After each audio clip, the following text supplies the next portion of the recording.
wassalamu ala sayyidina Muhammadinil Mukhtar wa alihil athhar wa ashabihil akhyar, amma ba'du. Qala Allah ta'ala fil Qur'anil Karim wa huwa asdaqul qailin. A'udzu billahi minasy syaithanir rajim. Bismillahirrahmanirrahim. In uridu illal islaha mastata'tu wa ma taufiqi illa billah alaihi tawakkaltu wa ilaihi unib. Wa qala Rasulullah sallallahu alaihi wasallam, man arada dunya fa alaihi bil ilmi wa man aradal akhirah fa alaihi bil ilmi wa man aradahuma fa alaihi bil ilmi. Sadaqallahul azim wa sadaqa rasuluhul karim. Hadratul mukarramun, para alimul ulama, para masyayikh, para asatiz dan ustazat, para hujjaj, para sepuh dan bini sepuh, segenap pimpinan pondok-pondok pesantren dan majelis taklim yang hadir di halaman Masjid Tanwirus Su'ada, wabil khusus untuk Ketua Takmir Masjid Tanwirus Su'ada panjenenganipun Al-Mukarram Ustaz Muhammad Fuad Fuazi Abdullah, orang tua kula panjenenganipun Romo Yai Haji Nur Hamid Masyhudi, Abah Haji Mahali yang masih kita tunggu kehadirannya, Habibanal Mahbub Al-Habib Ali bin Hasan Baharun, Imam Besar Masjid Tanwirus Su'ada panjenenganipun Romo Yai Muslim Zarkashi, yang tadi sudah membacakan ayat suci Al-Quran panjenenganipun Ustaz Mahbub Zunaidi. Semoga Allah panjangkan usia guru-guru kita, Allah tetapkan iman dan Islamnya dalam rangka menjaga semangat agama di pelosok Klaten tercinta kita ini. Amin ya rabbal. Para tokoh-tokoh masyarakat, tokoh-tokoh kepemudaan, aparatur pemerintah baik yang hadir ataupun yang diwakili, baik tingkat sipil, TNI dan polisi, wabil khusus untuk Bapak Kepala Desa Pranggan, Bapak Ramadan, Dandim dan Polsek pelosok Klaten, segenap kepala lingkungan di sekitar Masjid Tanwirus Su'ada, baik tingkat RT dan RW, tim safari dakwah Badan Wakaf Al-Quran Madiun Raya, Ustaz Hawi, Mas Billy, Bang Azki dan kawan-kawan, bapak-bapak dan ibu-ibu, jamaah ma'asyiral muslimin dan muslimat, para calon penghuni surganya Allah yang dicintai Allah Subhanahu wa ta'ala. Alhamdulillah, di tengah kesibukan kita mencari urusan dunia, malam hari ini Allah masih kasih kita kesempatan nikmat untuk duduk di halaman Masjid Tanwirus Su'ada dalam rangka mencari dan menambah ilmu agama. Di mana maqalah pernah mengajarkan bahwa majlis ilmu ay majlis yustajabu fihi du'a. Majlis ilmu niku majlis tempat diangkatnya doa. Semoga lewat keberkahan kita duduk di majelis ilmu di Tuan Tanwirus Su'ada malam hari ini sebagai asbab Allah jawab semua hajat-hajat kita, baik hajat dunia, lebih-lebih hajat akhirat nanti. Amin ya rabbal. Bapak Ibu, kehadiran kami bersama Badan Wakaf Al-Quran di Masjid Tanwirus Su'ada malam hari ini sesungguhnya memiliki satu misi utama. Sebentar, sound system terlalu cempreng. Mic-nya agak naikin sedikit. Enggak nyaman, terlalu treble soalnya. Oke. Tes, ya. Makasih. Sampai mana kalau mau? Kehadiran kami bersama Yayasan Badan Wakaf Al-Quran malam hari ini sesungguhnya memiliki satu misi utama. Apa? Mengumpulkan para pewakaf-pewakaf Al-Quran skala nasional yang tujuannya adalah untuk menghidupkan kembali Al-Quran di tengah-tengah masyarakatnya. Yang saya percaya, Bapak Ibu pun dalam hati pun sama-sama merasakan bahwa memang belakangan ini kita pada umumnya di Indonesia sedang mengalami yang namanya darurat Al-Quran. Nggih apa nggih? Banyak dari kita umat Islam belakangan ini sudah tidak lagi menjadikan Al-Quran sebagai pedoman dalam kehidupan kita.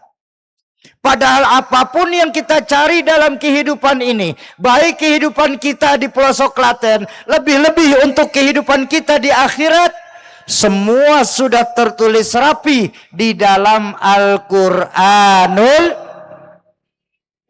Tapi sayang beribu sayang, berapa banyak kita masyarakat Islam di Kediri belakangan ini yang hanya menjadikan Al-Quran tidak lebih sebatas hiasan dinding rumah belaka. Bahkan nyuwun ngapunten nggih, nyuwun ngapura nggih. Berapa banyak masyarakat laki-laki yang beragama Islam di Pranggan ini yang hanya menjadikan Al-Quran tidak lebih sebatas mahar pernikahan saja. Selepas akad nikah, dengan dalih penghormatan terhadap kesucian Al-Quran, Al-Qurannya ditaruh di tempat yang tertinggi, bahkan untuk diambil pun susah lagi.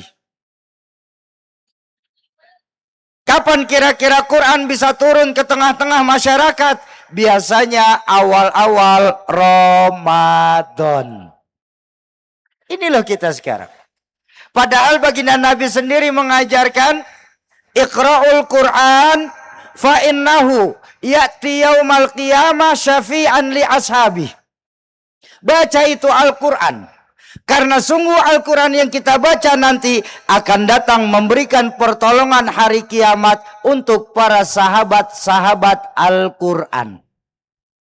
Bersyukur kita, Allah tidak menjadikan sahabat Al-Quran di pelosok Klaten ini hanya satu macam. Diajarkan oleh guru saya Al-Mukarram Kiai Haji Fakhruddin Al-Bantani, Allah menjadikan sahabat Al-Quran di dunia ada 3 macam. Ayo kita lihat Pak, Bu, seberapa dekat hubungan kita dengan Al-Quran. Siapa saja sahabat Quran Syauki? Pertama, merekalah benar-benar sahabat Al-Quran, man hifzul Quran. Mereka yang mampu menghafal Al-Quran, sanggup menjaga hafalan Al-Qurannya sampai kematian menjemputnya, serta mau mengamalkan apa yang Al-Quran perintahkan untuk kita. Kita bersyukur belakangan ini banyak tumbuh pesantren-pesantren penghafal Al-Quran di Kediri. Alhamdulillah. Tapi dari sekian banyak para penghafal Quran, berapa banyak yang mampu menjaga hafalan Al-Quran tersebut sampai kematian menjemputnya. Bahkan yang memprihatinkan, berapa banyak para penghafal-penghafal Al-Quran mau mengamalkan apa yang Al-Quran perintahkan. Makanya, Bu, dulu orang tua kula Rahmatul Abror Yezainuddin MZ, mudah-mudahan Allah ampuni segala dosa dan kesalahan beliau. Beliau pernah mengendikan begini, sekarang ini banyak kita umat Islam iman secara ucapan tapi sekular kita dalam perbuatan. Artinya apa Sauki? Kita yakini dalam kehidupan kita dengan mulut kita Al-Quran merupakan imam kita. Nggih. Tapi dalam perbuatan kita sehari-hari kita lebih sering menjadikan Al-Quran sebagai makmum kita. Padahal di Masjid Tanwirus Suada ketika sholat berjamaah kita diajarkan. Saat menghidupkan sholat berjamaah niku, kira-kira makmum ikut imam atau imam yang ikut makmum? Imam ikut makmum. Makmum yang ikut imam. Tapi kita sekarang ini Pak, lebih sering dalam kehidupan kita menjadikan Al-Quran sebagai makmum kita. Ayo kita lihat. Al-Quran memerintahkan kita pergi ke barat, yang terjadi kita jalan ke timur. Al-Quran memerintahkan kita untuk sholat 5 waktu, tapi yang terjadi kita sholat kalau ada waktu.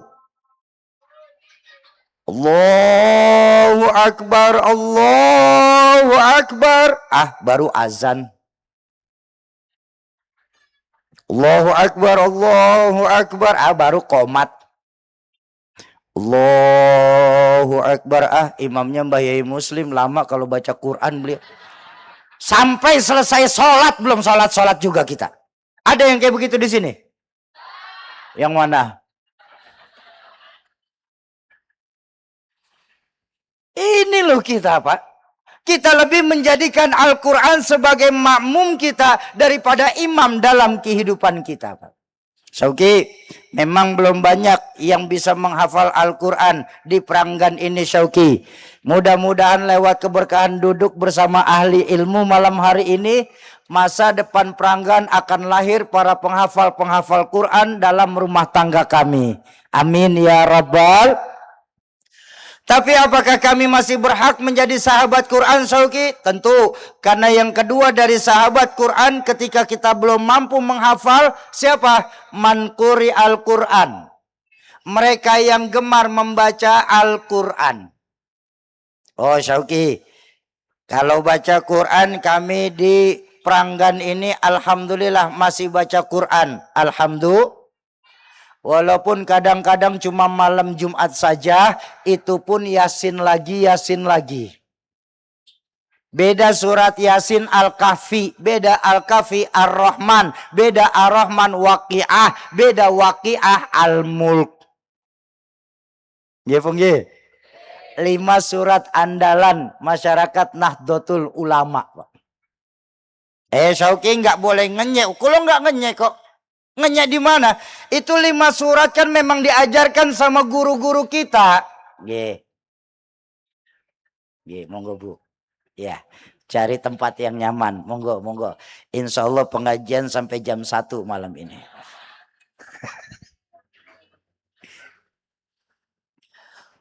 Para ulama kita, para masyayikh mengajarkan 5 surat ini memiliki keistimewaan. Betul. Saya setuju dan saya nggak pernah ngelawan apapun titah dari ulama.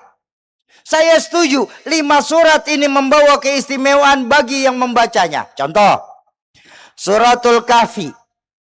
Barang siapa yang membaca surah Al-Kahfi di hari Jumat, maka Allah akan bebaskan diri pembaca surah Kahfi di hari Jumat dari 2 fitnah dahsyat. Fitnah akhir zaman dan fitnah Dajjal. Nggih apa nggih? Surah Yasin dijelaskan dalam makalah, barang siapa yang membaca surah Yasin, maka Allah ampuni segala dosa dan kesalahan pembaca surah Yasin walaupun sebesar gunung. Istimewa apa tidak? Surah Ar-Rahman. Sungguh Allah akan memberikan perlindungan langsung kepada mereka yang membaca surah Ar-Rahman lewat malaikat-malaikat Allah yang ada di dunia. Istimewa apa tidak? Surah Waqi'ah. Apa istimewanya surah Waqi'ah? Surat anti kere. Wih temen nih. Lo kan dijelaskan dalam makalah suratul Waqi'ah ay suratul ghina. Surah Waqi'ah itu surah kekayaan. Bahkan diajarkan oleh guru saya, barang siapa yang membiasakan membaca surah Waqi'ah di setiap habis asar, maka Allah akan jauhkan dirinya dari kefakiran. Ya namanya surat anti kere. Ya Bang ye. Lalu surah Al-Mulk. Barang siapa yang mendawamkan surah Al-Mulk dalam kehidupannya, Allah karuniakan mereka pembaca surah Al-Mulk kematiannya sebagai husnul khatimah. Betul, saya setuju. 5 surah ini membawa keistimewaan masing-masing. Tapi maaf Bu, bukankah Pak Allah menjelaskan dalam Al-Quran, Rabbana ma khalaqta hadza batila. Allah tidak akan pernah menciptakan segala sesuatu di dunia secara sia-sia. Betul? Artinya dari 114 surah yang Allah turunkan di dalam Al-Quran, semuanya memiliki keistimewaan masing-masing. Lalu kenapa masyarakat di Pranggan cuma muter di 5 surat ini saja? Hei.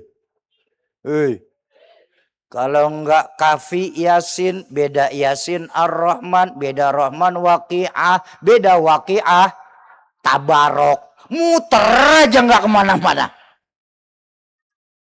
Makanya minta maaf Bapak Ibu, ada standarisasi diajarkan oleh baginda Nabi bagi mereka-mereka yang tersebut sebagai pembaca Quran secara aktif. Apa? Dalam satu riwayat baginda Nabi mengajarkan, sungguh orang yang membaca 100 ayat dalam Al-Quran setiap hari dalam kehidupannya, 100 Quran 100 ayat saja dalam Al-Quran, maka Allah berikan karunia kepada mereka yang sanggup membaca 100 ayat 2 keistimewaan dalam kehidupannya.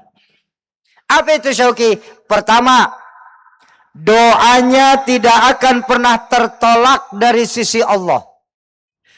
Yang kedua, mereka sudah menggugurkan haknya Al-Quran dalam kehidupannya. Ini yang sering kita lupa sebagai menungso. Apa?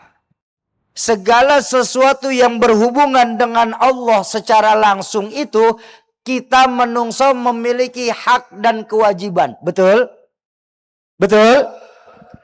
Al-Quran pun sebagai kalamullah, Al-Quran memiliki hak dan kewajiban atas orang Islam, Pak. Apa haknya Al-Quran kepada masyarakat Islam? Dibaca minimal 100 ayat. Lalu kewajiban Al-Quran apa atas diri umat Islam? Memberikan pertolongan nanti di yaumil mahsyar. Di mana saat yaumil mahsyar dijelaskan, la yazillu illa zilluh. Tidak ada yang namanya pertolongan hari mahsyar kecuali langsung pertolongannya Allah Subhanahu. Dan Gusti Allah memberikan izin kepada 3 yang dicintai Allah untuk memberikan pertolongan di hari kiamat nanti. Jadi ada 3 yang diberikan izin oleh Allah untuk memberikan pertolongan. Siapa saja Syauki? Pertama, mereka yang bisa memberikan pertolongan di hari kiamat adalah, pertama, pertolongan dari para masyayikh kita. Ini starter pertama nih Pak. Dan tanpa ini kita nggak akan dapat 2 ke atasnya Pak. Dan itulah sebabnya, maaf. Dalam Islam yang namanya sanad keguruan itu hukumnya wajib. Nggak bisa ditawar. Bahkan dalam muqaddimah di Sahih Bukhari, Abdullah bin Umar, Al-Imam Ibnul Mubarak pernah mengajarkan apa? Al-isnadu minaddin. Sanad niku bagian daripada agama. Makanya ulama fikih pun mengajarkan orang yang belajar agama tapi tidak dipakai guru, fasyaikhuhu syaitan, maka gurunya adalah setan. Ini hati-hati. Ini banyak dari kita sekarang menyepelekan tentang fungsi ilmu, Pak. Oh, zaman sudah canggih Syauki, ngapain datang lagi ke majelis taklim? Ngapain nitip anak ke pesantren? Tinggal buka internet saja, beres urusan. Ayo, ngapunten. Berapa banyak umat Islam sekarang ini ngambil sanadnya ke Mbah Google. Belajar agamanya karo ustazah YouTube. Ikutin fikihnya mazhab Instagramiyah dan TikTokiyah. Loh, ini banyak sekarang, Mbah. Berarti jelek Syauki. Saya nggak bilang jelek Pak.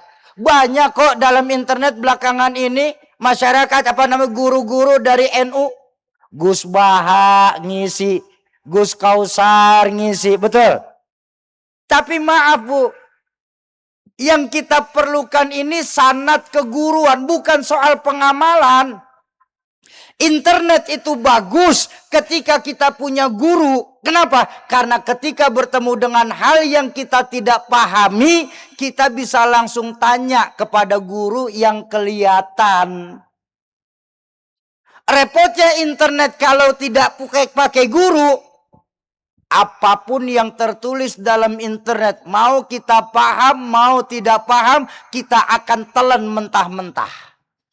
Iya kalau benar, macam Gus Baha, Gus Kausar, dan yang lain-lain. Tapi kalau ternyata salah, iya kalau salahnya sendiri. Saat ini orang salah sudah berani ngajak orang ikut salah loh Pak. Makanya baginda Nabi ngendikan apa? Fasu ila faftau bi ghairi ilmin dollu wa adollu. Orang yang memberikan fatwa tapi tidak didasari dengan ilmu, maka dia akan sesat dan menyesatkan. Ini sekarang sudah banyak loh Pak. Dalam internet itu bisa sesat dan menyesatkan. Satu contoh. Maaf. Makanya saya berani bilang kita ini sudah min akhirus sa'ah. Sudah di ujung hala. Kita sudah ngelewatin waktu asar hendak masuk waktu maghrib. Betul? Di mana salah satu tanda akhirus sa'ah itu apa? Katsirul khutaba wa qalilul hukama. Banyak orang yang pandai bicara agama, tapi sedikit orang yang mumpuni untuk membicarakan agama itu sendiri, Pak. Nggak percaya? Dalam internet ada seorang penceramah yang memberikan hukum, ilmunya itu menggunakan ilmu S2.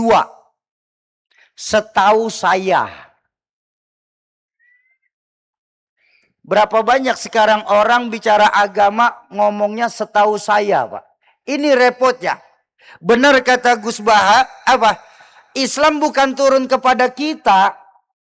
Islam itu turun lewat baginda Nabi yang dilanjutkan para sahabat, tabi'in, tabi'in, salafus soleh, ulama, guru, sampai kepada kita di pelanggan ini. Jadi nggak bisa kita bicara agama. Setahu saya nggak boleh Pak. Ini banyak sekarang bicara hukum ngomongnya setahu saya Pak. Buka internet. Saya bilang tadi. Ada seorang penceramah duduk di hadapan ribuan jamaahnya. Ketika bicara hukum. Setahu saya rukun wudu muka dan tangan seperti tayamum. Innalillahi wa inna ilaihi rajiun. Dan ada pengikutnya fanatik buta, ngebelain. Memang kamu siapa sudah berani mengkoreksi Ustadz Fulan. Beliau itu lulusan S3 Madinah. Saya bilang mohon maaf Ustadz.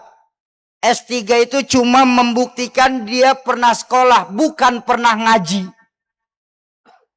Karena bedanya antara sekolah dengan ngaji, sekolah itu untuk urusan dunia, sedangkan ngaji untuk urusan akhirat. Ini bedanya. Semakin banyak kita baca urusan dunia, semakin banyak kita tahu. Tapi mempunyai efek, semakin sombong kita dibuatnya. Contoh, tidak ada yang namanya profesor mau dipanggil bapak. Panggil saya prof, saya puluhan tahun sekolah. Betul? Itu dahsyatnya ilmu dunia. Tapi ilmu agama, semakin banyak yang dibaca, semakin banyak yang dipelajari, semakin bodoh kita karena nggak tahu apa-apa tentang agama. Dan efeknya semakin tawadu kita dibuat karenanya. Contoh, tidak ada ulama yang mengakui dirinya alim, Pak. Padahal beliau puluhan tahun tinggal di pesantren. Tapi kalau ditanya, kayak jenengan alim demen ya? Enggak, masih banyak yang lebih alim daripada kula. Itu rata-rata jawaban ulama-ulama kita. Ini sekarang bahaya Pak. Apalagi ini sekarang sudah zaman fitnah Pak. Makanya benar. Agama-agama lain kalau ingin menghancurkan Islam, nggak perlu naruh bom. Nggak perlu nurunin tentara Israel untuk menembak mati masyarakat kita. Mereka cukup apa? Ditanamkan keraguan kepada agamanya sendiri, Pak. Dengan cara apa? Dibenturkannya kita sama kita menggunting dalam lipatan, Pak. Ini loh sekarang.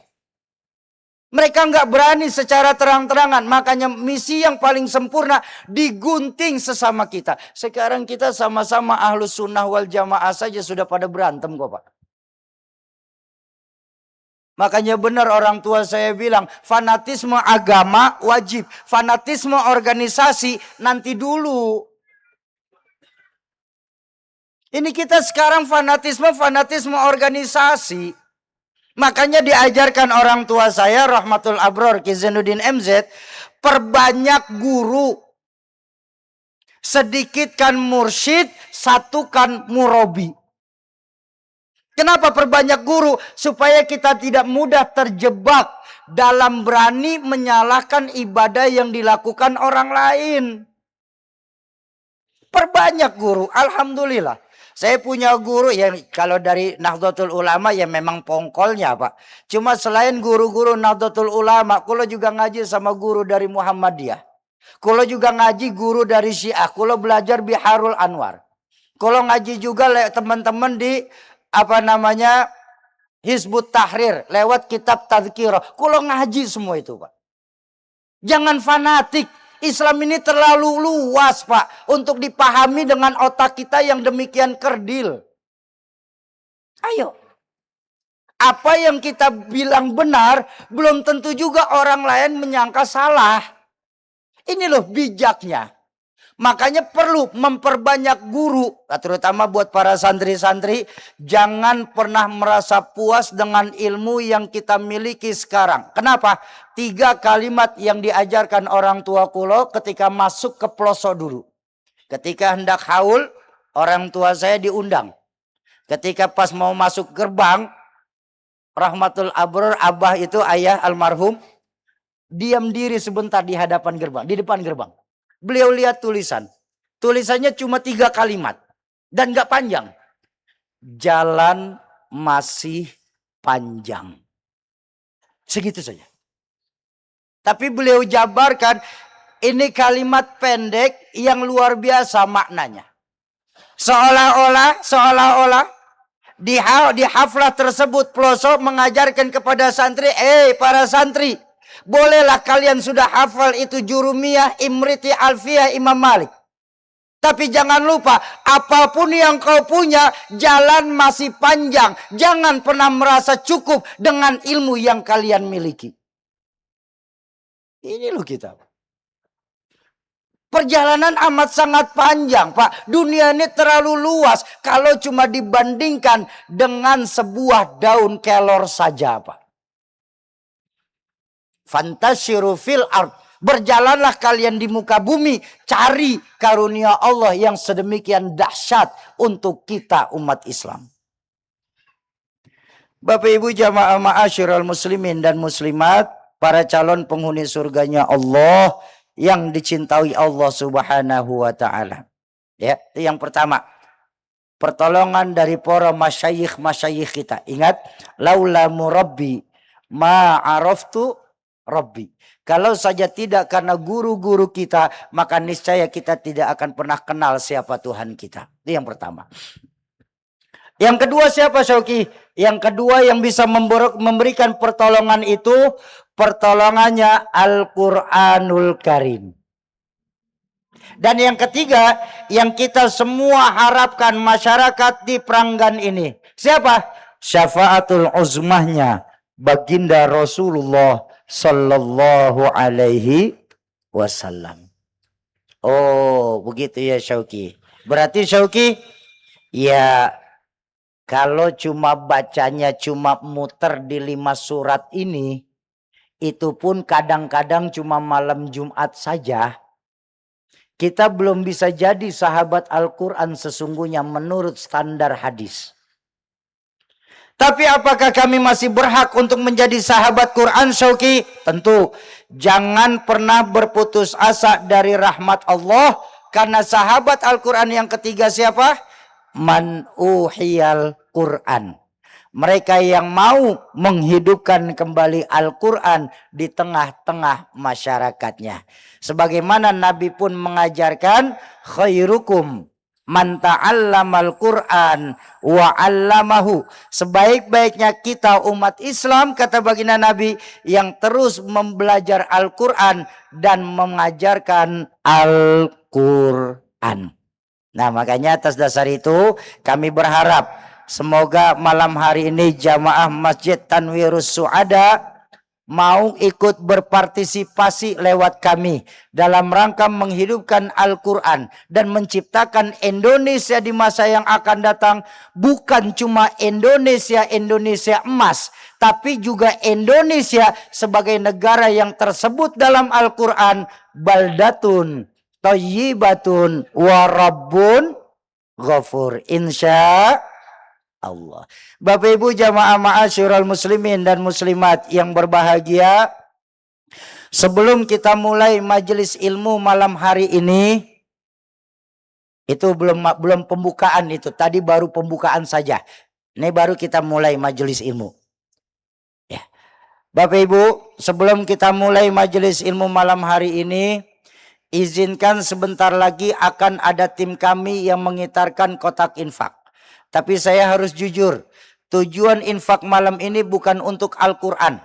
Tapi tujuan infak malam hari ini adalah mutlak untuk membantu kami meringankan safari dakwah bersama Al-Quran selama kehadiran kami di Provinsi Jawa Timur ini. Karena memang kehadiran kami di Jawa Timur ini ke berbagai macam majelis taklim dan masjid, kami Badan Wakaf Al-Quran tidak pernah mengenakan biaya sedikit pun kepada segenap pengurus, kecuali yang penting siapkan saja jamaahnya.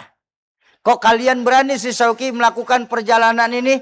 Sebab keyakinan kami dari Badan Wakaf Al-Quran, program Al-Quran ini kalau mau berhasil harus benar-benar dari umat, maka insya Allah manfaatnya akan terasa langsung kepada umat itu sendiri. Nah, makanya sebentar lagi izinkan kotak infak lewat.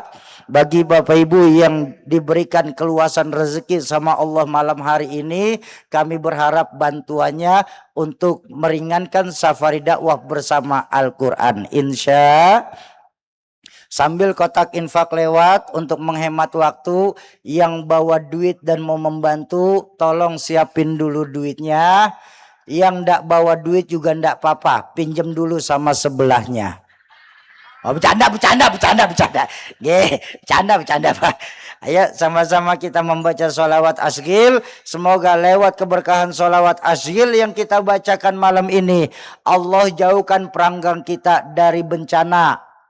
Allah jauhkan orang-orang zalim dalam kehidupan kita. Amin ya rabbal. Allahumma salli wa sallim wa barik alaihi.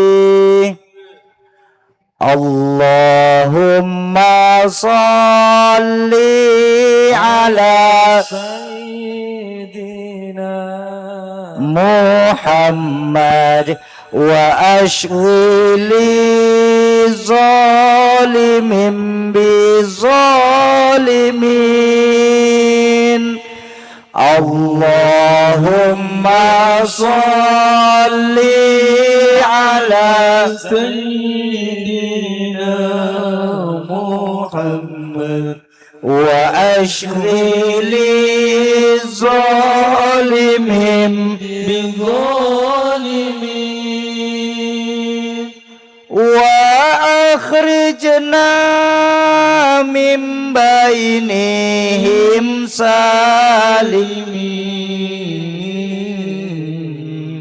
wa ala alihi wa sahbihi ajma'in. Ayo lebih kompak bersalawat kepada Nabi. Allahumma salli ala sayyidina Muhammad wa ashghili zalimin bi zalimin. Allahumma salli ala sayyidina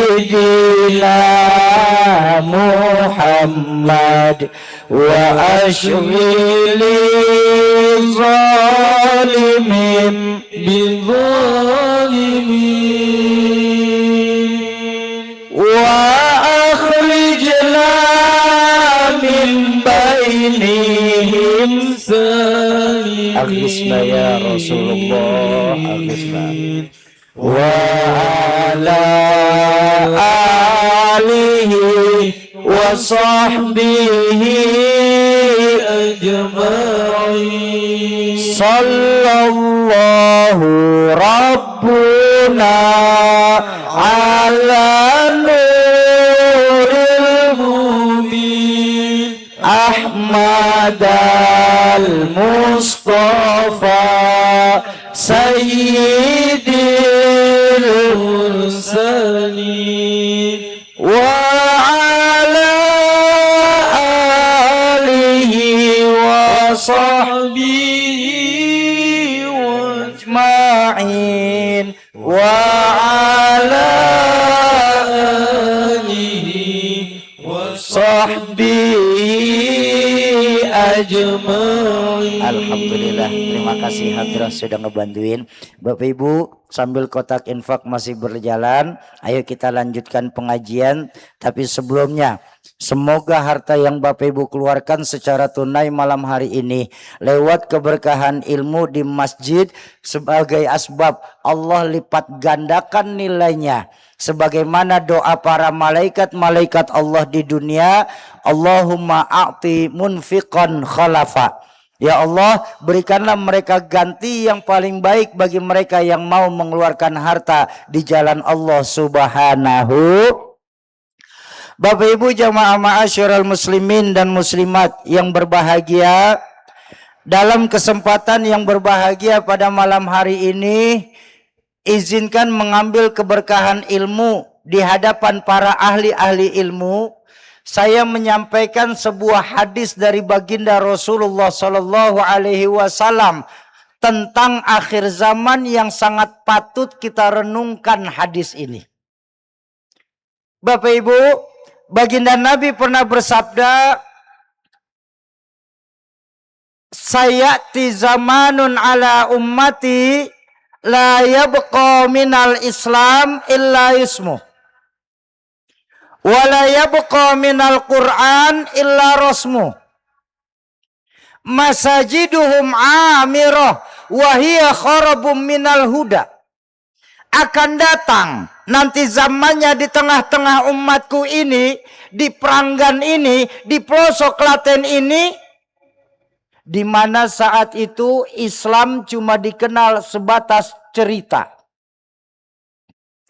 Quran hanya dikenal sebatas tulisan. Dan saat itu masjid-masjid bagus, musola megah-megah, tapi kosong dari pancaran sinar hidayahnya Allah. Ayo malam hari ini bersama Al-Quran kita renungkan baik-baik hadis baginda Nabi ini, Bu. Pak, ya pada lemes, dereng ngopi nggih. Sama. Bukankah hadis baginda Nabi yang diucapkan hampir 15 abad yang lalu saat ini mulai terjadi kebenarannya? Ayo saya tanya, Mbah Yai ngapunten, kalau ngambil dari belakang biar lebih ke gambar, insya Allah nggak merubah isi hadis ya, cuma biar lebih ke gambar saja ini. Kalau tanya, boleh kalau tanya? Boleh kalau tanya? Pak, Bu, masjid-masjid yang ada di Kediri sekarang ini bagus-bagus apa tidak? Alhamdulillah. Musola yang ada di Pranggan sekarang ini megah apa tidak? Bu, berapa musola pakai marmer ubinnya sekarang, Pak. Betul. Tapi yang saya mau ajak kita berpikir tentang hadis ini, tengoklah fungsi masjid dan musola yang ada di tempat kita saat ini. Berapa banyak fungsi masjid dan musola di tempat kita beralih fungsi menjadi museum. Tahu museum? Tempat penyimpanan barang-barang antik. Yang isi masjid dan musola sekarang ini Pak, rata-rata sudah 40 tahun ke atas. Barang antik sudah. Anak-anak mudanya kemana Pak? Anak-anak mudanya asik cari warung-warung kopi yang ada di pinggir jalan. Apa salah Syauki? Jelas salah.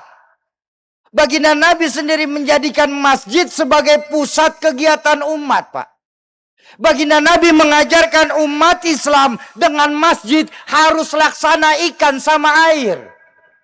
Ikan sama air nggak boleh terpisah. Coba, ikan walaupun berenang puluhan tahun di dalam laut, tapi nggak membuat air laut kepada ikan menjadi asin ikannya Pak. Kenapa? Karena hidup, dia berenang. Tapi tengoklah nasib ikan yang sudah mati. Ikan mati bergantung situasi. Digaremin dia asam, diasemin pun dia asam. Betul? Kita umat Islam kalau sudah mulai menjauhi masjid, jiwanya Pak yang akan mati. Sementara kalau umat Islam jiwanya sudah pada mati, percayalah Bapak Ibu, kita akan jadi bangkai yang berjalan-jalan di atas permukaan bumi Allah ini Pak.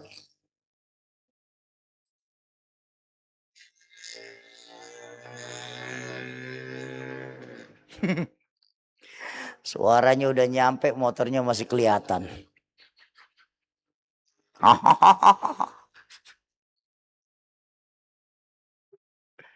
Ini loh kita Pak. Kita bisa bangun masjid bagus, besar. Tapi bagaimana kita menghidupkan masjid umat Islam belakangan ini? Kita sering kalah dengan agama-agama lain Pak dalam menghidupkan rumah ibadahnya Mbah Yai. Satu contoh. Saya mengalami beban psikologis yang sangat berat. Di dekat rumah saya itu ada sebuah gereja. Gerejanya kecil, gedean Masjid Tanwirus Su'ada kita ini. Nggak ada setengahnya masjid ini bah gerejanya. Jamaatnya pun dikit sekali beda sama jamaat Tanwirus Su'ada ini. Tapi yang saya bikin terpukul dan shock, kegiatan gereja tersebut sudah hampir setiap hari ada Pak. Senin kebaktian bapak-bapak. Rabu kebaktian ibu-ibu. Jumat kebaktian anak-anak muda. Sabtu Minggu kebaktian umum. Masjid loh, gereja loh Pak. Gereja itu. Ya. Sementara saya keliling di Provinsi Jawa Timur ini Pak. Masih banyak menemukan masjid-masjid kita. Bagus, besar, tapi ada jadwal masjid Jumat jam 9 pagi buka, Jumat jam 2 sore tutup. Buka lagi Jumat depan. Laba-laba yang ngisi masjid kita Pak. Padahal baginda Nabi menjadikan masjid sebagai pusat kegiatan umat.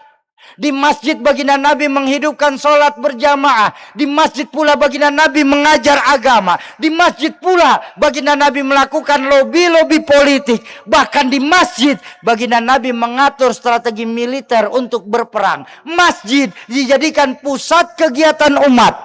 Lalu kenapa kita masyarakat Islam menjadikan masjid lebih sebatas tempat ibadah saja?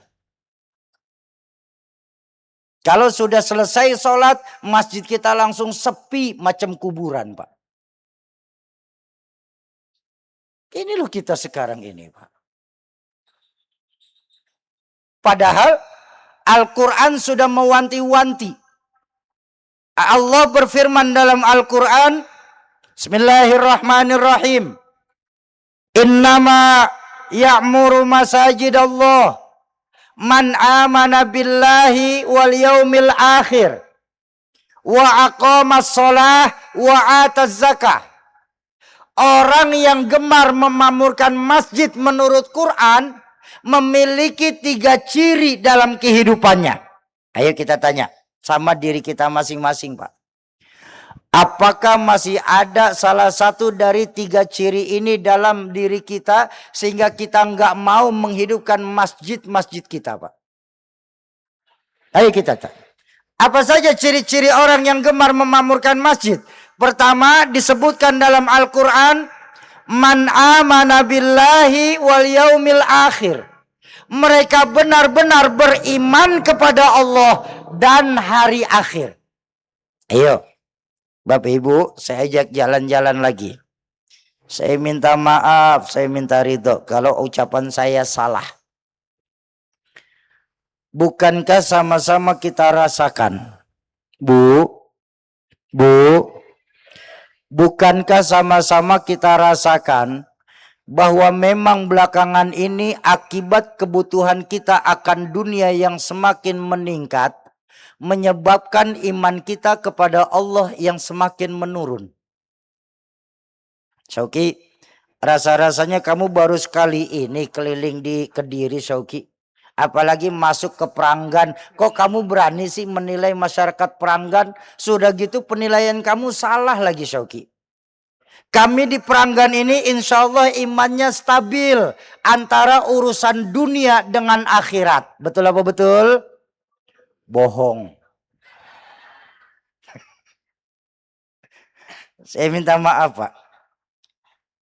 Kenapa saya berani berkata bohong kepada Bapak Ibu? Kalaupun Allah menciptakan segala sesuatu berpasangan di dunia ini, saya setuju, Pak. Karena itu sudah sunatullah. Allah menciptakan segala sesuatu di dunia berpasangan. Tapi saya minta maaf, Pak. Ini yang saya berani bilang kita bohong. Karena tidak dalam pasangan tersebut Allah kasih keseimbangan, Pak. Berpasangan iya, tapi soal seimbangnya nanti dulu, Pak. Contoh. Allah ciptakan laki-laki, Allah ciptakan perempuan. Pasangan apa tidak, Bu? Pasangan. Tapi tanggung jawab di hadapan Allah jauh lebih besar seorang laki-laki daripada seorang perempuan. Karena kita diajarkan ar-rijalu qawwamuna 'alan nisa. Laki-laki pemimpinnya kaum perempuan. Pasangan seimbang apa tidak? Seimbang apa tidak? Tidak. Allah ciptakan siang, Allah ciptakan malam. Tapi kita lihat, waktu siang dikasih 3. Pagi, siang, dan sore. Sedangkan malam, mulai dari matahari terbenam sampai fajar syuruk nanti terhitung. Seimbang apa tidak? Tidak. Pun sama, Bu. Allah ciptakan dunia, Allah ciptakan akhirat. Tapi ketika kita masyarakat di Pranggan ini cenderung ngurusin dunianya saja, akhirat kita nggak akan pernah kemana-mana, Pak. Tapi hebatnya dalam Islam, ketika kita lebih ngeduluin di langit, maka dunialah yang akan terus ngejar kita. Supaya apa? Supaya kita terjerembab dalam urusan dunia yang nggak akan pernah ada selesainya, Pak. Makanya baginda Nabi sampai mengingatkan apa? Irhamu ma fis sama yarhamukum ma fil ard. Kalau kita urusin yang di langit duluan, maka yang di langit pun akan memerintahkan makhluk bumi untuk ngurusin kita juga. Tapi sekarang tidak. Iman kita kepada Allah akibat kebutuhan dunia yang semakin meningkat justru malah turun. Apa buktinya, Syauki, iman kita sekarang ini turun? Maaf. Bu, berapa banyak masyarakat di Pranggan ini, saya ulang, biar nggak salah dengar. Berapa banyak masyarakat di Pranggan ini, Pak, yang baru ingat Allah pas kepalanya kejedot tiang. Ya, Bang. Kalau pala kita sudah kejedot tiang, cejuk, jatuh kan benar. Ya Allah, iya sayang, solehana. Iya. Baru dibilangin kejedot, benar-benar kejedot. Nggih, solehana. Amin ya Rabbal. Artinya apa Bapak Ibu? Berapa banyak kita masyarakat di Peranggan ini yang baru ingat Allah saat sedang punya masalah Pak? Coba, kalau lagi punya masalah cakep bener orang-orang di Peranggan nih. Ya Allah, zikir nggak berhenti-berhenti Mbah Yai. Ya Allah, ya Allah, ya Allah.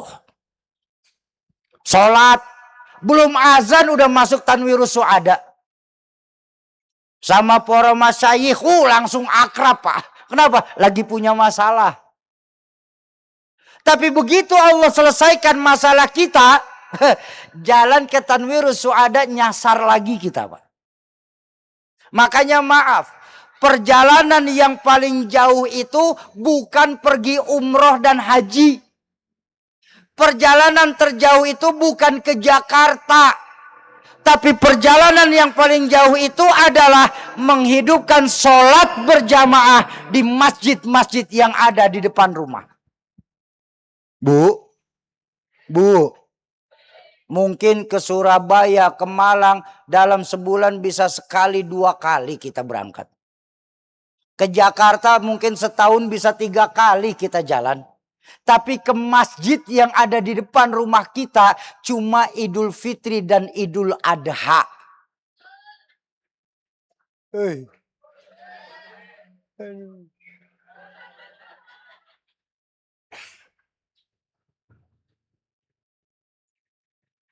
Ini loh kita sekarang ini. Ayo kita kembalikan lagi lewat pengajian dengan Al-Quran malam hari ini. Kita kembalikan lagi nilai-nilai keimanan kita Pak kepada Allah. Ingat, ibadah yang kita lakukan selama ini bukan Allah yang memerlukannya, tapi kita yang perlu Allah. Memangnya kita sangka kalau kita nggak ada yang sholat terus Allah pensiun Pak jadi Tuhan? Apakah kita menyangka kalau kita nggak mengeluarkan harta di jalan Allah, lalu Allah bangkrut? Allah tetaplah Allah Pak. Di mana Gusti Allah Tuhan kita niku lam yalid walam yulad walam yakullahu. Bukan Allah yang perlu ibadah kita, tapi kita Pak yang perlu Allah. Makanya saya minta maaf, saya minta ridho. Banyak saya minta maaf. Banyak dari kita niki sekarang Pak, karena iman kepada Allah yang makin menurun, lebih sering mengharapkan keajaiban dalam Islam Pak. Ini saya minta maaf Mbak Yai. Bahwa Islam agama yang penuh dengan keajaiban, saya setuju Pak. Tapi Islam tidak menjual keajaiban. Keajaiban dalam Islam terjadi karena keistiqomahan kita dalam melakukan ibadah tersebut. Sudah berhenti mengharapkan keajaiban dalam Islam, tapi kejar keajaiban dalam Islam itu sendiri. Ini banyak dari kita beribadah masih sebatas mengharapkan keajaiban dalam Islam. Apa buktinya Syauki? Nih yang masyhur. Umat Islam kalau mau dikasih rezeki yang luar biasa, jangan pernah tinggalkan duha. Innalillahi wa inna ilaihi rajiun. Ini kan kita jual keajaiban, Bah. Kalau memang duha bisa membuat kita kaya, saudara-saudara kita di luar Islam nggak ada yang sholat duha kaya-kaya, Pak. Jangan jual keajaiban duhanya, Pak. Bukan karena sholat duha, lalu Allah kasih kita rezeki yang berlebih. Tapi keistiqomahan kita dalam menghidupkan duha, itu yang membuat Allah menekan hasrat dunia kita. Sehingga kehidupan kita berkecukupan. Paham sampai sini? Paham sampai sini? Jangan sampai kita mengharapkan keajaiban, Pak. Karena Islam bukan agama orang pemalas. Selesai kita sholat lalu bermunajat sama Allah. Selesai doa, sim salabim abrakadabra. Tidak. Kita diajarkan kewajiban kita sebagai menungso ikhtiar. Makanya berapa banyak dari kita salah dalam mengamalkan ayat 1000 dinar. Kita mengamalkan ayat 1000 dinar, petunjuk utamanya di kalimat wa yarzuqhu min haitsu. Lupa kalimat depan pada ayat tersebut apa? Apa kalimat depan dalam ayat tersebut? Apa? Apalah apa tidak? Wa may yattaqillaha yaj'al lahu makhrajan wa yarzuqhu min haitsu la yahtasib. Barang siapa yang benar-benar bertakwa kepada Allah. Ini kuncinya nih. Takwa yang paling mudah bagaimana Syauqi pemahamannya? Ufawwidul amru ilallah. Menyerahkan semua urusan hanya kepada Allah. Udah ada ya Allah ya Gusti, terserah maunya engkau. Kemarin-kemarin kulo selalu maksain maunya kulo, sering salah. Sudah maunya engkau saja ya Gusti. Bu, berapa banyak dari kita yang dalam berdoa saja sudah tidak punya akhlak kepada Allah? Maksudnya bagaimana Syauqi? Dalam berdoa kita lebih sering langsung memaksa Allah untuk nuruti maunya kita daripada kita nuruti maunya Allah. Terasa apa tidak? Dan hebatnya kita Pak, ketika Allah nggak kasih kabul hajat kita, kita marah sama Tuhan Pak. Kita dalam berdoa lebih sering minta Allah untuk nuruti maunya kita daripada kita nuruti maunya Allah. Padahal maunya Allah itu simpel dalam kehidupan kita. Apa? Dijelaskan, wa ma khalaqtul jinna wal insa illa liya'budun. Itu maunya Allah Pak. Tidaklah aku ciptakan golongan jin dan manusia di dunia ini kecuali untuk ibadah. Tugas kita cuma ibadah, sedangkan harta itu cuma bonus Pak. Coba lihat. Aku tidak akan pernah menciptakan, kami tidak akan pernah menciptakan jin dan manusia di dunia kecuali untuk ibadah. Lalu Syauqi, kalau ibadah kita sudah benar, apa rewards ke kita? Nah ini rewardnya lain lagi Pak. Apa rewardnya? Rewardnya itu tersebut dalam surah Al-Fatihah. Iyyaka na'budu wa iyyaka nasta'in. Orang itu kalau ibadahnya benar, pertolongannya pasti lancar. Masih nggak yakin? Ayo kita lihat. Ulama-ulama kita. Nggak usah jauh-jauh. Rahmatul Abror. Romo Yai Hamim Jazuli. Apapun yang beliau ucapkan saat itu. Langsung dikabulkan dan disaksikan oleh orang banyak. Betul? Betul? Ada seorang habaib dari Tanggul. Namanya Habib Soleh Al-Hamid. Beliau mendapatkan gelar dari masyarakat ulama yang doanya lebih cepat dikabulkan Allah daripada petir yang sedang menyambar. Orang tua kita dulu, kenapa sumpahnya manjur-manjur? Karena rumusnya mudah, ibadahnya benar. Kalau ibadahnya benar, maka pertolongan pasti lancar. Lalu kenapa Syauqi? Kita sekarang ini pertolongan Allah macam polisi India. Tahu polisi India? Datangnya telat bener. Tanya sama diri kita masing-masing. Ibadah kita sama Allah itu sudah benar apa tidak? Makanya ingat apa yang diucapin orang tua saya dulu, Bu. Bu, Bu, kepada Allah itu harusnya kita manusia banyak minta, bukan minta banyak. Kepada Allah itu harusnya kita manusia banyak minta, bukan minta banyak. Ini kita masih minta banyak, Pak, tapi banyak mintanya enggak. Doa pengen masuk surga, sholat berjamaah cuma sekali, maghrib doang. Sedekah cuma 5.000. Surga mana 5.000? Syauki, nggak boleh begitu loh Syauki. Yang penting sedekah kan, kulo setuju Pak. Sedekah yang penting ikhlas. Soal banyaknya itu nomor 1 Pak. Tenang nih.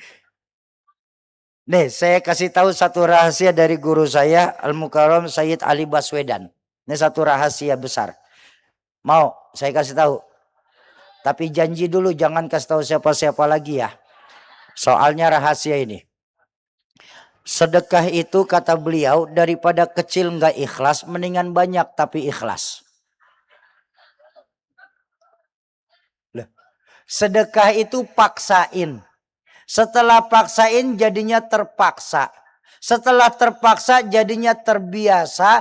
Karena kita menyaksikan langsung balasannya, makanya kita akan jadi terbiasa. Tidak akan pernah Allah kasih miskin orang yang mengeluarkan harta di jalan Allah Subhanahu. Mana kosomalun min sodakotin bal yazdad bal yazdad bal yazdad. Tidak akan pernah berkurang harta yang dikeluarkan untuk agama Allah kecuali nilainya akan bertambah, bertambah dan bertambah. Ayo sekali lagi kami mengajak perbaiki lagi keimanan kita kepada Allah. Ini khususnya untuk diri kami sendiri. Tanamkan dalam diri kita, kalau kita sendiri yang kedua Allah. Kalau kita berdua yang ketiga Allah. Jangan pernah pisahkan Allah dalam kehidupan kita. Insya itu yang pertama. Ayo kembalikan lagi nilai-nilai keimanan kita lewat masyarakat bermasjid. Itu yang pertama.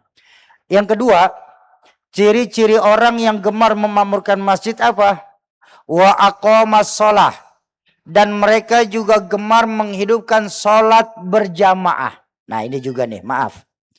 Bapak Ibu, saya minta maaf kalau ada yang tersinggung. Saya minta maaf, saya minta ridho Mbah Yai. Suka atau tidak suka, masyarakat Islam di pelosok Klaten ini, sholat berjamaahnya sudah ada 3 jenis Mbah Yai. Ada yang sholatnya berjamaah tahunan, ada yang sholat berjamaahnya mingguan, ada yang sholat berjamaahnya harian.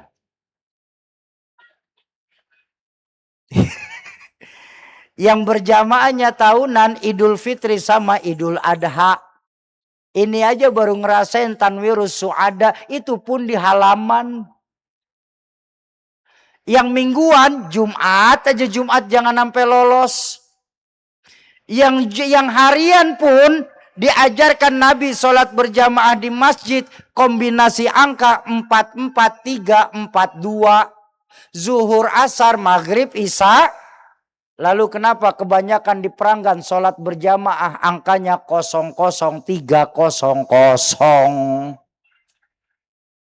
maghrib doang. Ayo perbaiki lagi ibadah kita terutama sholat. Bahkan sampai-sampai baginda Nabi ngendikan apa? Awwalu ma yuhasabu yaumal qiyamah as-sholah. Amal yang pertama kali nanti ditanya sama Allah itu apa? Sholat kita. Kalau pertanyaan sholat kita aman, maka pertanyaan-pertanyaan selanjutnya akan jauh lebih mudah. Malahan. Ini buat orang yang masih suka nyepelein sholat. Bapak Ibu, saya pernah dapat teguran keras ketika saya selesai dari pesantren oleh guru saya Al-Mukarram Habiban Al-Mahbub Al-Habib Ali bin Abdurrahman bin Muhammad bin Ali Al-Habsyi Kuitang. Ketika saya sowan ke sana lepas pesantren, Sauki, kata beliau. Ya. Sauki, iya Mi, ada apa Mi? Ami dengar dari ayah katanya kamu sudah selesai pesantren. Nah, iya Mi, alhamdulillah. Ya sudah, ini Ami mau pesan buat kalian, buat kamu Sauki. Pesan apa Mi? Kalaupun nanti-nanti, saya ulang, biar nggak salah denger ini. Sayang, sebentar ya nak ya. Iya, nggak apa-apa main nggak apa-apa, tapi jangan teriak-teriak sayang. G, ya. Apa kata beliau? Ya, ini terakhir. Sauki, kalaupun nanti-nanti kamu masih senang dengan dosa, kalaupun nanti-nanti kamu masih senang sama dosa, Ami cuma pesan satu buat kamu. Apa Mi? Tolong sholat jangan pernah ditinggal. Saya protes. Ami, ada apa? Bukankah sholatnya pelaku maksiat nggak diterima sama Allah? Beliau senyum, lalu beliau berkata, itulah Syauki hebatnya kita manusia akhir zaman. Maksudnya bagaimana Mi? Tugasnya Allah kita kerjain juga. Saya makin gak ngerti Mi.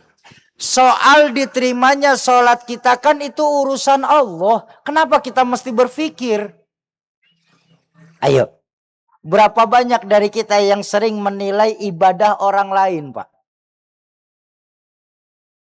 Soal urusan diterima atau tidak sholat kita, itu urusan Allah, bukan urusan kita. Yang terpenting jangan sampai kita masih punya hutangan sholat di hadapan Allah. Saya tanya, Bapak Ibu maaf. Berapa banyak panjenenganipun yang sudah pernah mengkodok sholat-sholatnya yang tertinggal. Baik disengaja ataupun tidak disengaja. Ini kita lucu umat Islam sekarang ini. Kita gemar sekali menghidupkan sunnah, tapi lupa menyempurnakan yang wajib. Percaya apa tidak? Percaya apa tidak? Qobliyah ba'diyah hukumnya apa? Mengkodok sholat hukumnya yang mana yang panjenengan lakukan? Makanya benar. Al-Imam Ibn Ruslan mengajarkan amal yang gak pakai ilmu gak akan dapat pahala di dalamnya. Dan ilmu yang tidak diamalkan akan memintakan pertanggungjawaban di hadapan Allah Qadir Rabbul Jalil. Sekali lagi. Persoalan sholat kita diterima atau tidak itu urusan Allah. Yang penting jangan sampai kita masih punya hutangan sholat. Saya melakukan maksiat. Dosa apa tidak? Satu. Saya ketika maksiat meninggalkan sholat dengan sengaja. Dosa apa tidak? Dua dosa saya. Saya mempunyai hutangan sholat di hadapan Allah. Dosa apa tidak? 3 buah dosa dalam sekali perbuatan maksiat yang saya lakukan, Pak. Sudah berapa banyak dari kita yang pernah mengkodok sholat-sholat kita. Ingat, dalam fikih sholat nggak bisa difidyah. Dalam fikih sholat nggak bisa dilanjutkan oleh anak keturunan. Ya walaupun ada fikih kontemporer, ulama-ulama mutaakhirin Bahyai, lewat fikih kontemporer itu membolehkan fidyah sholat.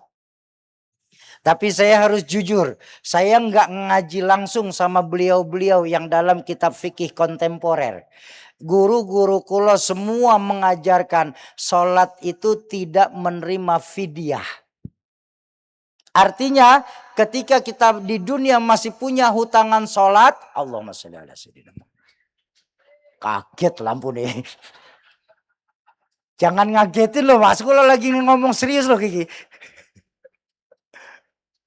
Ketika kita masih punya hutangan sholat di dunia, sampai di yaumil hisab pun tetap akan jadi hutangan sholat buat kita Pak. Ayo perbaiki lagi terutama sholat berjamaah. Ya, hidupkan sholat-sholat berjamaah di dalam masjid. Ingat, Al-Imam Muhammad bin Idris Asy-Syafi'i ketika hendak masuk ke dalam satu kampung, yang beliau lihat cuma dua. Beliau nggak lihat berapa banyak orang pintar di kampung tersebut. Beliau nggak lihat berapa banyak orang kaya di kampung tersebut. Yang beliau lihat cuma dua dari kampung tersebut. Apa, Syauki? Pertama, masjid masih lebih bagus daripada rumah sekitar. Dan yang kedua, anak-anak muda masih mau memasuki masjid untuk menghidupkan masjid. Imam Syafi'i kalau melihat dua perkara dalam satu kampung, gembira hatinya, Pak. Kenapa? Karena Islam masih akan lama ada di kampung tersebut, Pak. Ayo, didik anak-anak kita, kembalikan nilai-nilai agama. Ajak anak-anak kita untuk menghidupkan sholat. Nggak mau, Syauki, tegur. Nggak mau, marahin. Nggak mau juga, pukul. Ingat, Islam itu berdiri di atas ketegasan, bukan kekejaman. Baginda Nabi sendiri mengajarkan ketika sudah masuk usia 7 tahun anak kita, lalu mereka belum mau sholat, pukul. Pukul di sini bukan pukul kejam, pukul dengan tegas. Makanya diajarkan dalam fikih cara memukul anak dalam mendidik itu tidak langsung kulit bertemu kulit. Dialasin. Coba lihat ulama-ulama kita. Kalau lagi ngedidik santrinya, itu mesti pakai rotan, Pak. Nggak pernah tangan ketemu tangan, betul apa betul? Panjenengan ini pun kan ngerasain kan, digalakin sama guru. Itu tujuannya mendidik, bukan kejam. Ini kita sekarang niatnya didik, tapi karena nggak tahu ilmu. Mukul anak kayak macam hansip mukulin maling. Enggak begitu. Ini banyak dari kita sekarang ini orang tua kalah dengan anak, Pak. Beda. Cara mendidik kita kepada anak saat ini sangat berbeda dengan cara orang tua kita mendidik kita dulu, Pak. Dan yang hebat, yang bikin kita bingung, saya bingung, ya. Kita ini tinggal di negara wilayah timur. Lalu kenapa untuk mengurus anak menggunakan tradisi orang barat, Pak? Anak dibiarkan dengan kebebasannya. Yang penting dia bisa berpikir. Innalillahi wa inna ilaihi raji'un. Makanya lihat. LGBT itu bukannya bukannya soal ya jeruk makan jeruk, Pak. Di mana kenormalannya, Pak? Ini sudah keluar kodrat. Kami Islam menghormati perbedaan, tapi maaf, tidak dengan sarapan, Pak. Ini kita ngawur menormalkan sesuatu yang jelas-jelas salah, Pak. Lawang Nabi Adam saja diciptakannya sama Hawa kok. Betul. Ini Adam sama Bambang.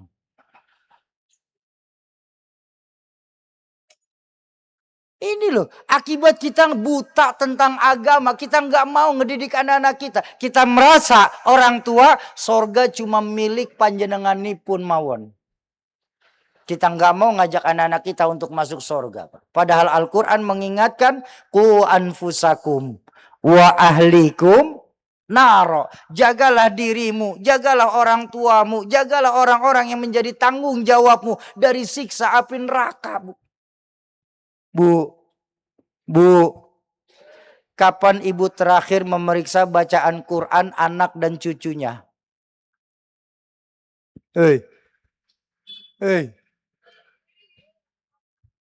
Pak, kapan terakhir Bapak memeriksa bacaan sholat anak dan cucunya? Kapan terakhir kita jalan sekeluarga, suami, istri, dan anak menuju Masjid Tanwirus Su'ada untuk menghidupkan sholat sunnah, sholat berjamaah? Kapan?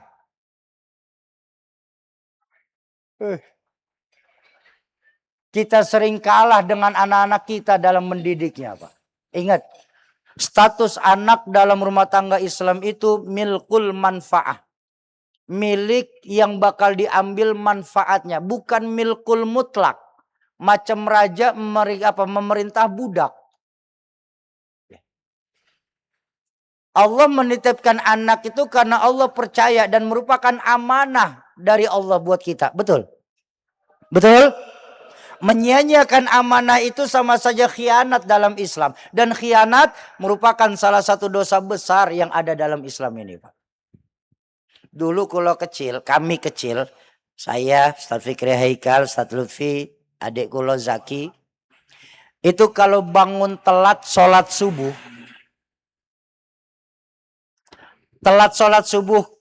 ayah itu bukan jam 6:30, Pak. Itu udah kesiangan, Pak. Telat bangun sholat subuh itu kalau ayah sudah pulang dari musola. Ketika ayah sudah pulang habis sholat subuh dari musola, ngelihat kami masih tidur, Mbah Yai. Itu paling tidak 1 gayung air naik ke muka kita. Siapa yang melaksanakan itu di akhir zaman ini, Pak?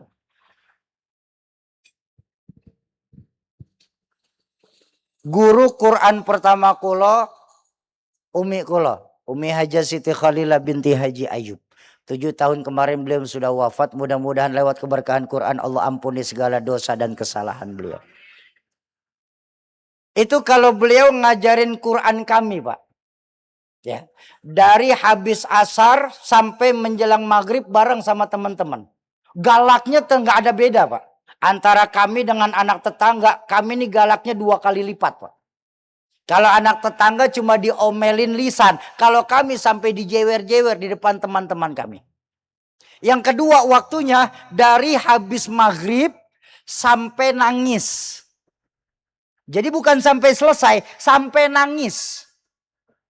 Kalau belum nangis, belum selesai ngajarnya beliau. Sampai saya protes sama ayah. Ya, ada apa? Mama nih kalau ngajar Quran galak bener ya. Beliau senyum. Kata beliau apa? Bagus Ki. Loh, kami kan juga pengen main ya kayak anak-anak yang lain. Ki, permainan itu bisa mudah dibuat katanya. Cuma masalahnya, maaf. Kami ini orang tua kalian gak akan hidup selamanya Ki. Kalau kami biarkan kalian bermain-main, lalu saat kami nanti meninggal dunia, kalau kalian tidak bisa baca Quran, yang bakal ngajiin saya siapa? Iya, kalau Allah kasih kalian rezeki luar biasa, kalian mungkin bisa bayar itu santri-santri pesantren untuk menghatamkan Quran. Tapi kalau Allah kasih kalian rezeki yang pas-pasan, siapa yang nanti bakal ngajiin Quran saya nanti? Bu, pernahkah ibu berpesan seperti itu kepada anak-anak ibu? Ingat, baginda Nabi mengingatkan, idza mata ibnu Adam in qata'a amaluhu illa min salasin. Kalau anak cucu Adam meninggal dunia, maka terputus semua amalnya kecuali 3. Ilmu yanfa, shadaqatan jariyah, wa waladun soleh ayyad'ulah. Ilmu yang bermanfaat, sedekah yang diterima, dan doa anak soleh yang mendoakan orang tuanya ketika meninggal dunia. Doa anak soleh. Lepas anak-anak kita masuk ke pesantren. Hilangkan stigma-stigma negatif pesantren, Pak. Dengan cara apa? Kita langsung titipin anak-anak kita. Ini kan nggak fair, Pak. Kaum-kaum sekular dan liberal, ya mungkin saya nggak nutup mata. Ada beberapa pesantren yang Ra'isul Ma'hadnya melakukan pelecehan kepada santri. Kita juga harus fair. Yang jelek tetap kita katakan jelek. Tapi maaf, kalau dari 10.000 pesantren di Indonesia, gara-gara 2-3 pesantren yang jelek, 10.000 jadi jelek. Coba pikirin baik-baik, netral apa tidak kita, Pak? Fair apa tidak dalam menilai itu semua? Dan yang gak baik itu kan pesantren-pesantren baru. Sementara kan kita punya banyak pesantren di Kediri ini. Apakah guru pesantren-pesantren tua kita, mereka harus kena imbasnya gara-gara itu, Pak? Ini loh, ditanamkan keraguan kepada lembaga pondok pesantren di anak-anak kita. Sampai anak saya yang kecil SD ngomong sama saya. Tadinya beliau, Bi, pokoknya aku mau masuk di Peloso aja, Bi. Nggak apa-apa sudah. Kita cuma pisah sebentar saja. Alhamdulillah. Anak saya yang SD sudah berani ngomong gitu. Tapi setahun belakangan ini, Bah, gara-gara berita-berita kurang ngajar tentang pesantren, apa kata beliau? Bi, aku nggak jadi mau pesantren, takut nanti pelecehan. Saya bilang, untuk sekelas Peloso insya Allah nggak akan ada yang berani melecehkan. Kenapa? Karena memang sudah benar-benar teruji keilmuannya. Makanya hati-hati. Ini hati-hati, ini zaman-zaman fitnah. Sekarang ini banyak racun bermerek madu. Bu, kita umat harus pintar saat ini deketin derek ulama. Ini sekarang banyak racun bermerek madu, minyak babi cap onta. Halal apa haram? Haram. Tapi berapa banyak kita tertipu, tulisannya onta, gambarnya onta, bentuknya onta, isinya minyak babi. Ini hati-hati loh. Lebih halal minyak onta cap babi daripada minyak babi cap onta. Orang sekarang ini pintar memainkan bahasa. Untuk masyarakat awam yang nggak ngerti, oh ya sudah bagus-bagus saja. Bu, kalau tanya terakhir boleh? Boleh kalau tanya. Ibu kalau ada madu, ada racun, ibu pilih di madu apa di racun?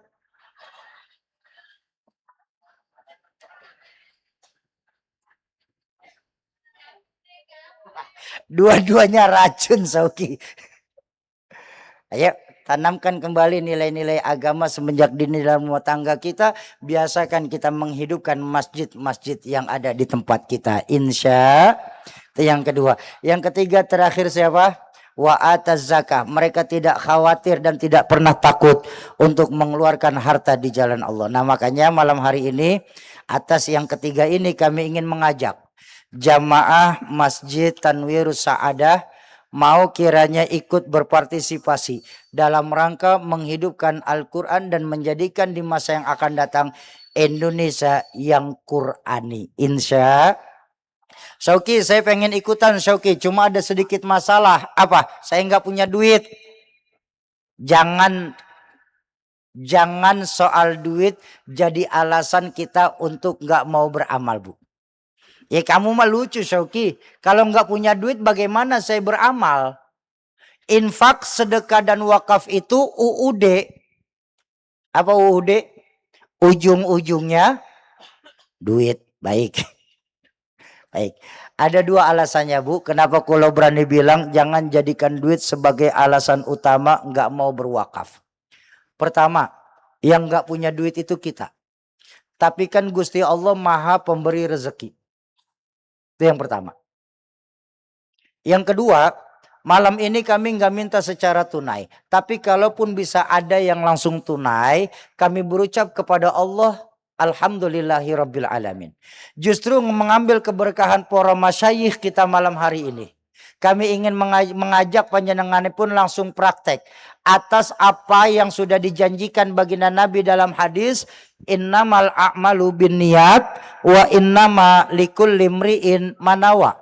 Segala sesuatu berasal dari niat dan Allah pasti akan memberikan apa yang sudah kita niatkan.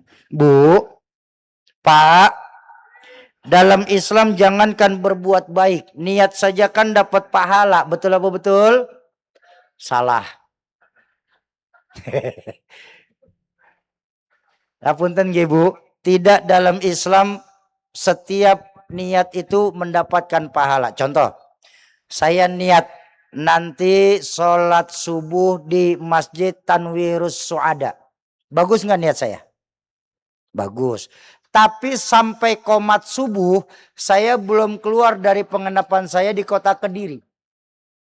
Maka saya belum mendapatkan pahala dari niat saya Pak. Walaupun niat saya baik.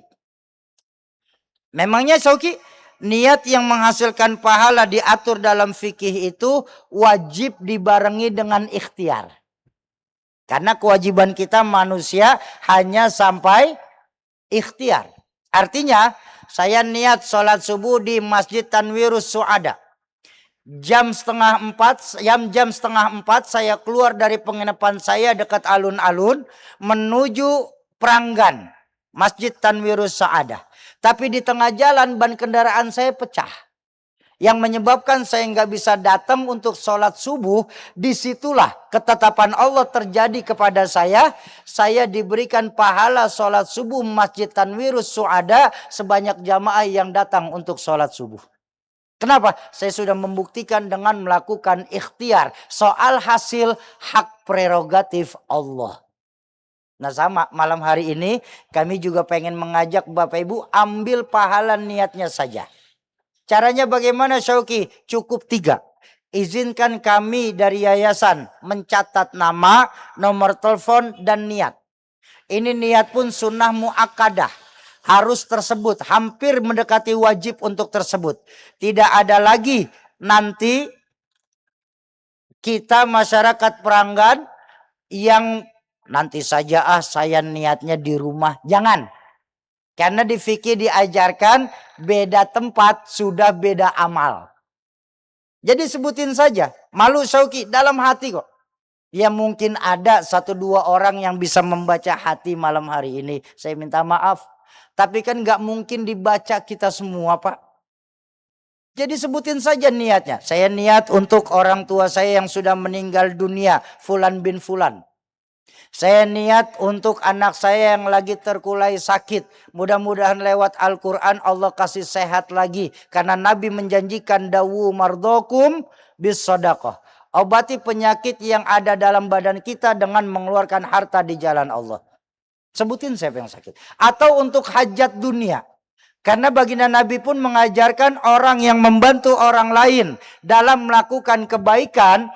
Pahalanya itu sama seperti orang yang melakukan kebaikan itu sendiri. Kita jarang baca Quran. Tapi Al-Quran yang Bapak Ibu wakafkan. Dibaca dengan aktif oleh para penerima wakafnya. Maka ibu di hadapan Allah akan langsung dapat gelar sebagai para pembaca Al-Quran. Ayo, kalau bukan sekarang mau kapan lagi? Kalau bukan kita mau siapa lagi yang bisa menghidupkan Al-Quran di Indonesia ini? Berapapun jumlahnya silahkan Bapak Ibu ikuti. Mau 10, mau 100 atau hanya kami nggak muluk-muluk. Anggap masing-masing jamaah Masjid Tanwirus Suada cuma 5 mushaf Syauki. Kami sudah bersyukur. Kenapa? Paling tidak malam hari ini 500 mushaf Al-Quran keluar dari Masjid Tanwirus Suada ini. Insya untuk wakaf Indonesia. Ayo Bapak Ibu, bagaimana proses wakaf ini? Nanti akan disampaikan oleh guru saya Ustadz Hawi. Saya izin istirahat sebentar. Istirahat saja, tolong jangan bubar. Karena pengajian kita sesuai kesepakatan jam 1 kurang 5. Bercanda. Cuma 10 menit saja insya Allah program wakaf ini. Jangan pulang karena ada 2 alasan. Pertama, program kita program wakaf. Maka nanti di akhir acara kita akan melakukan akad wakaf. Karena wakaf yang tidak berakad, pahala yang sampai kepada kita hanya pahala sedekah saja. Bedanya apa Syauki? Sedekah itu nilainya temporer, hanya sementara. Sedangkan wakaf yang diikat dengan akad, pahalanya akan sambung menyambung sampai di yaumil mahsyarnya Allah. Itu yang pertama. Yang kedua, jangan biasakan kita bubar sebelum ditutup sama doa. Karena demi Allah, penceramah tidak membawa dikit pun keberkahan. Keberkahan itu terjadi di tengah kita ketika pembacaan doa yang Bapak Ibu aminkan. Disitulah Allah turunkan keberkahan di tengah-tengah kita. Allah jawab semua hajat-hajat kita yang terbaik dalam pandangan Allah. Bangunnya kita di majelis ilmu ini mendapatkan jaminan ampun atas segala dosa yang pernah kita lakukan. Orang tua saya mengajarkan orang yang pulang sebelum ditutup sama doa pakai baju bagus tapi lupa pakai celana. Ke atasnya ganteng, nengok ke bawahnya angker ntar Pak. Ayo Bapak Ibu, jadikan diri kita sebagai sahabat-sahabat Al-Quran.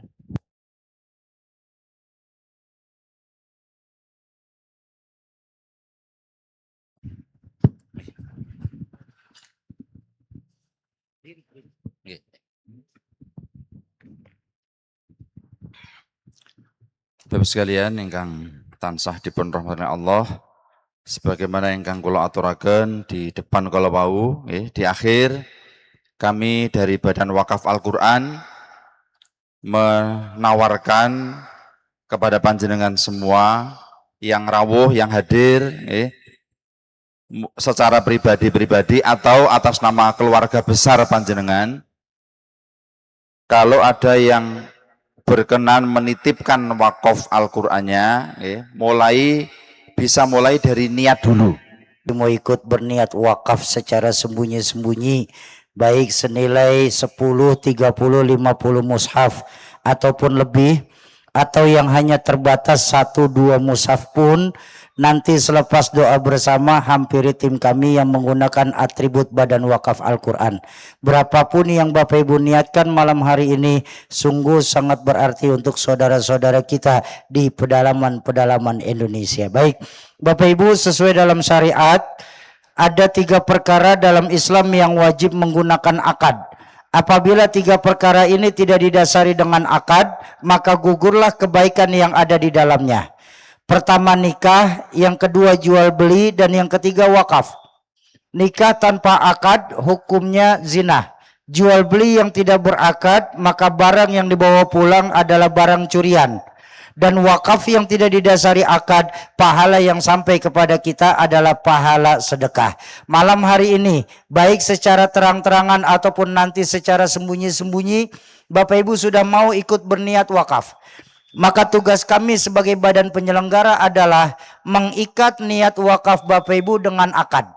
Akadnya pun tidak susah. Akadnya nanti ketika Bapak Ibu mendengar ucapan kami sampai di kalimat berkah dunia akhirat, kami cuma mohon tolong aminkan. Seraya dalam hati mengucap, ini wajib terucap ya, karena dalam akad itu ada ijab, ada qabul. Ijabnya dari kami badan penyelenggara, qabulnya Bapak Ibu sendiri yang mengucap. Bagaimana ucapannya Syauki? Cukup Bapak Ibu ucapkan, saya ikhlas, saya ridho, saya berwakaf Al-Quran. Dan segitu saja. Saya ulang untuk memperjelas saja. Ketika Bapak Ibu mendengar ucapan kami sampai di kalimat berkah dunia akhirat, kami cuma mohon tolong aminkan. Seraya dalam hati mengucap, saya ikhlas, saya ridho, saya berwakaf Al-Quran. Paham gak? Alhamdulillah. Ayo kita mulai akad wakaf Al-Quran di Masjid Tanwirus Suada malam hari ini bersama Badan Wakaf Al-Quran secara jamak. Bismillahirrahmanirrahim. Assalamualaikum warahmatullahi wabarakatuh. Alhamdulillah. Bapak Ibu para pewakaf Al-Quran, para keluarga Allah dan para calon penghuni surganya Allah Subhanahu wa ta'ala, kami atas nama dari Badan Wakaf Al-Quran menerima niat wakaf Al-Quran yang Bapak Ibu titipkan kepada kami. Semoga lewat keberkahan dari niat wakaf Al-Quran pada malam hari ini, yang apabila pahala niat wakafnya dikhususkan untuk orang tuanya, keluarganya, suaminya, istrinya, anaknya, yang terlebih dahulu mendahulukannya, lewat keberkahan wakaf Al-Quran malam hari ini sebagai asbab, Allah ampuni segala dosa dan kesalahan beliau-beliau. Allah lapangkan alam kubur beliau-beliau. Allah jadikan alam kubur beliau-beliau sebagai taman dari taman surga. Yang kedua, apabila niat wakaf malam hari ini dikhususkan sebagai kesembuhan penyakit, baik buat dirinya, orang tuanya, keluarganya, suaminya, istrinya, anaknya, Allah yang menjanjikan dalam Al-Quran, dan janji Allah pasti tertepati, wa nunazzilu minal qur'ani ma huwa syifa. Sungguh kami turunkan Al-Qur'an ke dunia ini sebagai penyembuh. Ya penyembuh penyakit zahir, lebih-lebih penyembuh penyakit batin. Lewat keberkahan niat wakaf Al-Qur'an malam hari ini sebagai asbab apabila ada para pewakaf yang sedang sakit, Allah angkat segala penyakitnya. Allah sehatkan kembali jasmaninya. Allah kumpulkan lagi di tengah-tengah keluarga tanpa kurang satu apapun. Yang ketiga, apabila niat wakaf malam hari ini dikhususkan sebagai hajat dunia, apapun hajatnya itu, karena tadi di awal saya sebutkan baginda Nabi mengajarkan orang yang membaca 100 ayat dalam Al-Quran, doanya tidak akan pernah tertolak dari sisi Allah. Lewat keberkahan niat wakaf Al-Quran malam hari ini, sebagai tanda apabila ada para pewakaf yang sedang punya hajat, Allah percepat terkabul hajatnya. Allah gampangkan segala urusannya. Allah luaskan jalan rizkinya. Allah mudahkan arah usahanya. Lewat keberkahan wakaf Al-Quran malam hari ini, Allah jadikan anak keturunan pewakaf, anak keturunan yang soleh dan soleha. Serta lewat keberkahan Al-Quran juga, Allah jadikan rumah tangga para pewakaf sebagai rumah tangga yang membawa berkah dunia sampai akhirat. Ya Rabbi istajib ma fi hajatihim kulliha ajilan wa ajilan innaka ta'lamu wa la na'lamu taqdiru wa la naqdiru anta 'allamul ghuyub. Ala hadhihi niyyah wa ala likulli niyatin salihah wa ila hadratin nabiyil mustafa. Al-Fatihah. A'udzu billahi minasyaitonir rajim. Bismillahirrahmanirrahim. Alhamdulillahi rabbil alamin arrahmanir rahim maliki yaumiddin. Budu wa iyyaka nasta'in ihdinas siratal mustaqim siratal ladzina an'amta 'alaihim ghairil maghdubi 'alaihim. Amin. Untuk doa ada guru kula. Mudah-mudahan kita semua lewat keberkahan Quran dikumpulkan lagi di dalam surga-surganya Allah. Hadanallahu wa iyyakum minal ajma'in. Usikum wa nafsi bitaqwallah. Assalamualaikum warahmatullahi wabarakatuh.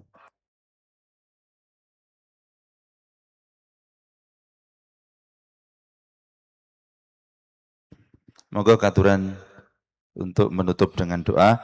Bismillah malih, mangke sasampunipun doa yang berniat bisa maju ke depan. Kalau ingin berfoto bersama dengan Al-Mukarram Kiai Haji Muhammad Syafii MZ juga dipersilahkan. Bisa bersama-sama, bisa keluarga. Ngaten. Monggo.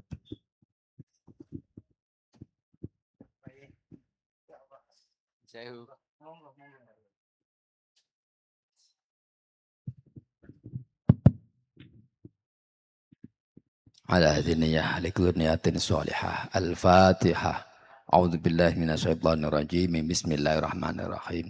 الحمد لله رب العالمين الرحمن الرحيم مالك يوم الدين.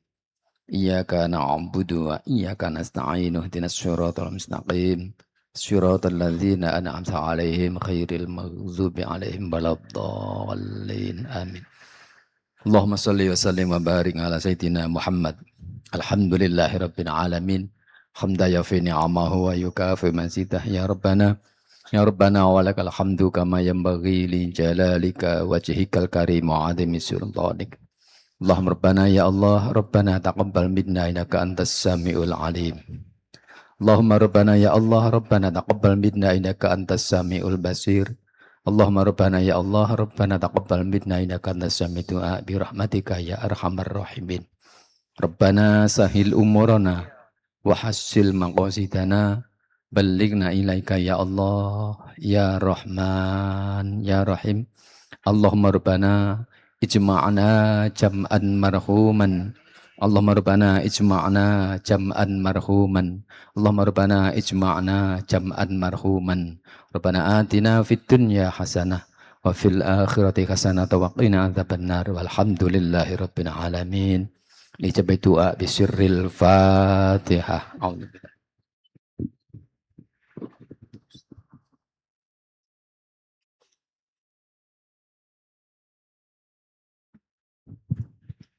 Dalam kembalikan kepada Dhabitul Jasah Mas Ustadz MC untuk menutup acara ini. Dari kami, Allah muwafiq ila aqwamit thoriq. Assalamualaikum warahmatullahi wabarakatuh. Alhamdulillahirrabbilalamin. Alhamdulillahirrabbilalamin. Alhamdulillahirrabbilalamin. Alhamdulillah acara demi acara